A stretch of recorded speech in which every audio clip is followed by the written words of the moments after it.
first thing, that series is over. Knicks-Pacers is done. The Knicks are going to the Eastern Conference Finals.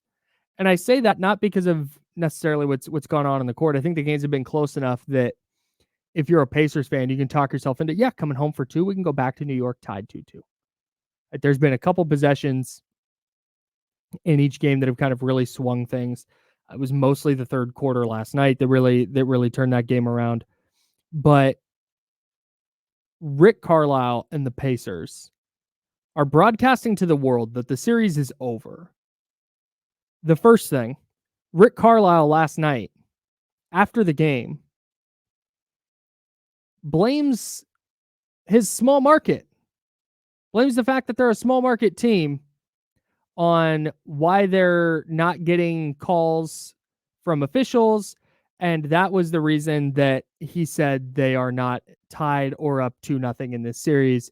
It's the small market and not the fact that his star point guard scored 6 points and took 6 shots in game 1, or the fact that he refused to play TJ McConnell in the final 7 minutes last night, even though TJ McConnell was the only player having any success stopping Jalen Brunson.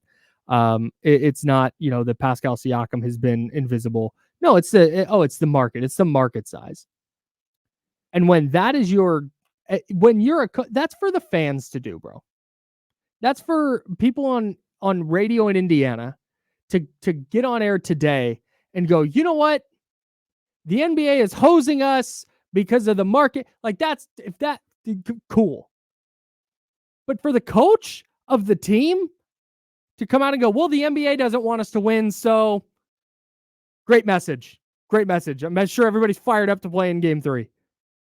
Okay. So here's the problem. First and foremost, the Knicks are a better team than you are. Thank you. Okay. So that's the start.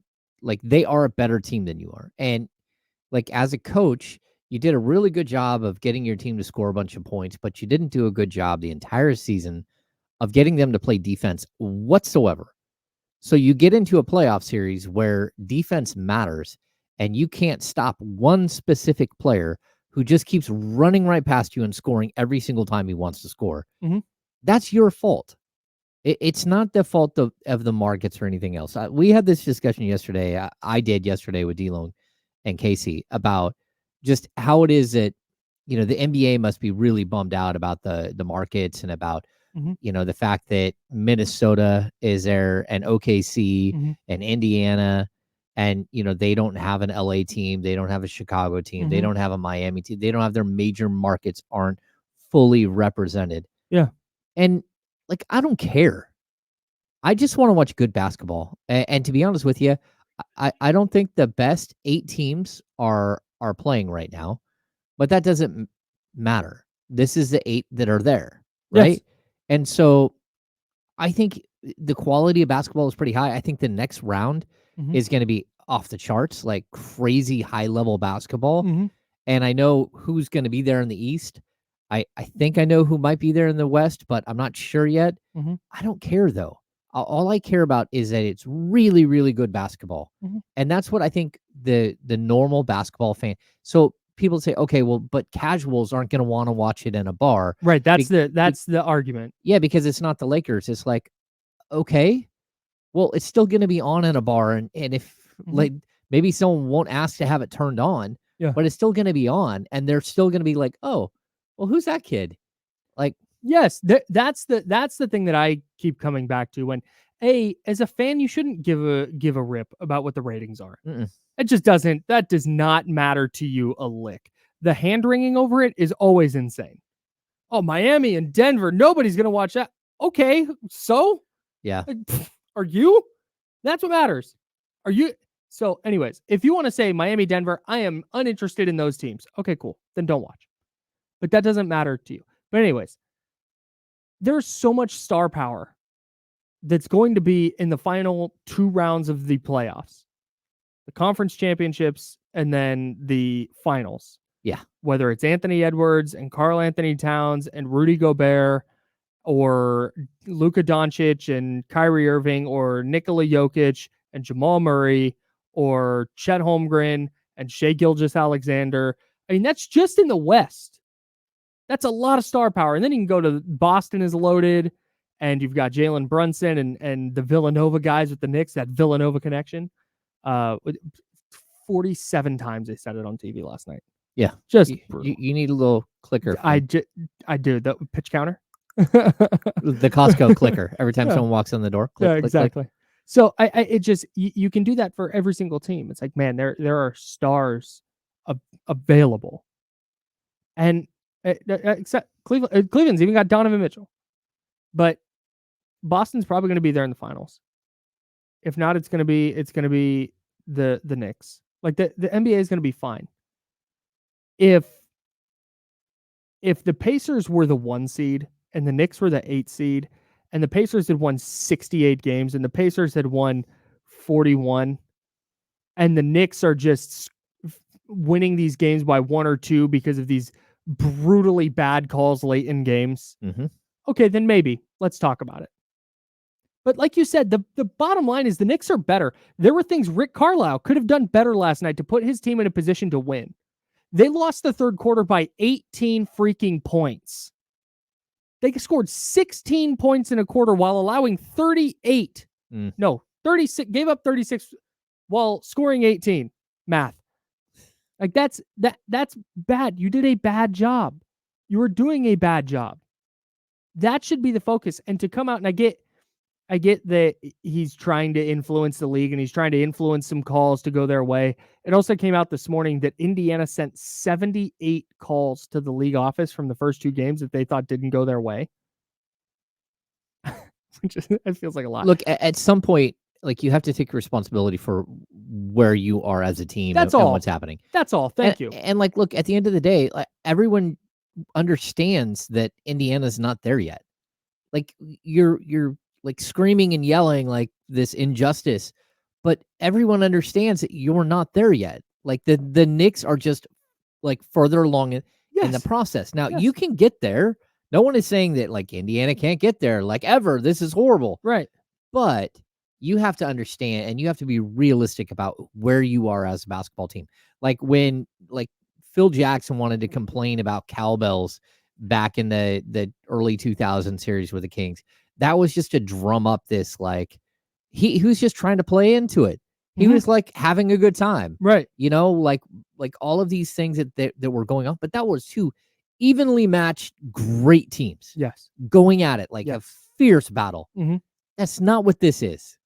It's just not. Your team isn't there yet. And Aaron Nesmith could get there. And Nebhard could get there. And Halliburton can get bigger and stronger and be ready for it next season. And like you can keep piecing this thing together. Maybe next year they are a team that wins 55 games. But for right now, the NBA doesn't have anything to do with the fact that the better team is winning. Are there questionable calls? Yeah, there are questionable calls in every game. No doubt. But one team is playing way more physical than the other team. And the team that's playing more physical keeps winning because they got the memo and no one and you didn't. That's it. And if we're going to keep it a stack here, for the Pacers specifically, because the exact quote was, small market teams deserve an equal shot. 100%. They totally do. And that's why the CBA is the way it is. Yep. So he's right. But let's keep it a stack. If the NBA really, really wanted to influence what teams were moving on that much, and this is not... Let me say, I don't think the NBA is calling refs and going, hey, make sure this team wins tonight. I don't think that's what happens. I think refs just kind of inherently know. And I think refs kind of have inherently in their head, like, hey, this team has cachet. And it's not a conscious thing, like out of bounds. Let's see what team. Oh, wait, the Knicks. I think it's just a subconscious thing. I don't think they're actively trying to move the Knicks on or the bigger market team over the smaller market team. I don't think that's the case. But if the NBA really wanted to do that, the Bucks would be playing in this series. Giannis and Dame would be playing in this series right now. They would have gotten the Pacers out of here in round 1, and you would have seen the real influence of the league on those games where Giannis and Dame didn't play. That's what you would have seen. But they didn't. So that's why I have a problem with this, is it's not, like I said, I'm not saying that the NBA would rather see the Knicks than the Pacers in the finals. Like 1,000%. Like if you gave every NBA executive truth serum and asked them that, they would tell you, yeah, 100%, would way rather have New York, LA every single year than any other teams. But they're not going to get that. And so you have to look internally if you're Rick Carlisle, and you're just not there. You're just not good enough. And I know he can't say that outwardly, but outwardly saying like, hey, small market teams, man, they deserve a shot too. Denver won the title last year. Yeah. Come on.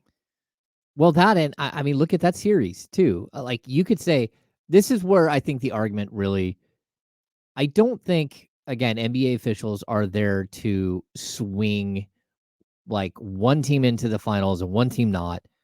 But I do think that NBA officials are there to make sure that it's as competitive as possible. Mhm. And I think let's just go to like the Minnesota Denver series. That, like, the officiating in that to me has been horrific, Mhm. because what's going to happen is not Jamal Murray throwing more stuff on the floor. Somebody's going to get punched. Mhm. And the only one to blame in that situation is going to be the fact that you let the temperature in the room raise and raise and raise and raise and raise, Mhm. and you didn't put the kibosh on it at a certain point. And so I think the NBA, like, do they have a stake in that race? Maybe they do. Like, Ant-Man is the guy they want to ascend, Yep. clearly. And the only way for him to ascend is for him to keep getting him to be on in a bar that nobody cares about, and everybody looks up and goes, "Oh my gosh, I can't believe I just saw that. Who is that guy?" Yep. Because that's where the rando catches up and goes, "Wait a sec. Who is that guy? Who does he play for?" And you're like, Mhm. "Minnesota? Man, I haven't seen him because he plays in Minnesota." Mhm. And then you start like opening up your phone, like, well, now I need to know more about this guy. And that's how the league needs to engage. Yep. That might, like, unfortunately for Jokic, the fact that he just won his third MVP yesterday, it doesn't mean he's interesting to watch. Like, for the common fan, someone could be standing there watching the same game and go, man, like, who's the big giant white guy? Well, that's just wild. How is he out there Yeah. hanging out with the other guys? Yeah. Is he any good? Yeah. Oh, that shot's ugly. Ew. I can't believe that he just threw that ball off the bottom of the bottom of the scoreboard, and it somehow went in. You're like, oh wow, that's crazy. Mhm. But you're not like excited about the game like you are when Anthony Edwards flies over everybody and dunks, or Mhm. hits his shoulder on the backboard because he's jumped too high. Crazy. Like, all of these things. But I don't think the league is mandating that Denver loses that series. I think the league definitely wants that to be a close series, and definitely wants it to highlight Mhm. what they're building. But, like, look at a certain point, Minnesota is kicking Denver in the teeth. they're just playing so much better. That's it. Minnesota number 15 television market to Denver's number 17 television market, Yeah. by the way. Sacramento number 19 or number 20? Number 20 on this list that I'm looking at. Indiana 25. Yeah. Or it's Indianapolis specifically. Indianapolis number 25. Mm, They are the lowest ranked team left in the playoffs, I think. yeah. And look, Oh, if no, this wait, hang on. Where's Oklahoma City? Oklahoma City's way down here. Kyle, where is San Antonio? Because I'll tell you, the last thing the league on paper would ever want is Great for point. Victor Wembanyama to end up in San Antonio, Number 31 number 31. with Yeah. 30 teams in the league. Yeah. Oklahoma City, by the way, number 47. Number 47. Mhm. Yeah. Memphis, when Ja Morant was doing his thing, and number 50. Mm. Like, Yeah. come on, man. It's tough. I get what Rick Carlisle is saying, but at the same time, I promise that's not the problem here. No. I promise you that this is not a market size thing. It is a team better than you thing.